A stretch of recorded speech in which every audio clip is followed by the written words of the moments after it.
জাহান্নামের আগুনে জ্বলতে জ্বলতে যখন চামড়াগুলো গোশতেগুলো ঝলসে যাবে, রব্বুল আলামিন নতুন করে চামড়ার গোশত গায়ের মধ্যে ফিট করে দিবে। ওই চামড়া গোশত আবার ঝলসাবে, আবার ফিট। আযাবটার মজা যেন ভালো করে টের পায়। একের পর এক শাস্তি শুরু এবার জাহান্নামে। যারা দুনিয়াতে আত্মহত্যা করছে, ছুরি মারছে, ও খালি ছুরিই মারবে।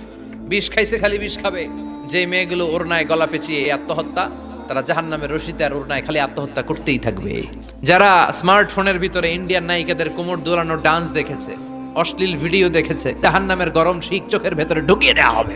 যারা মিথ্যা বলতো, ওদেরকে এক লাইন জাহান্নামের ছুরি দিয়ে কুচি কুচি করে জিহ্বাটা কাটা হবে। অন্যের জমি মেরে খেয়েছে এরকম ডাকাইত তাছাড়া নাই, 7 জমিন ওর কাঁধে তুলে দেওয়া হবে। এবার ঘাড়ে কর। গিবত করে চগল খড়ি আছে না নাই? তাদেরকে আল্লাহ জাহান্নামের তামা দিয়ে নখ বানায় দিবে, আগুন ঝরবে ওটা থেকে। নিজেরা নিজের গালের গোশত আর বুকের গোশত টেনে কুড়ে কুড়ে খাবে। ওদের ব্যথার চিৎকারে পুরো জাহান্নামটা থারথার করে কাঁপে। যারা যাকাত দেয় নাই,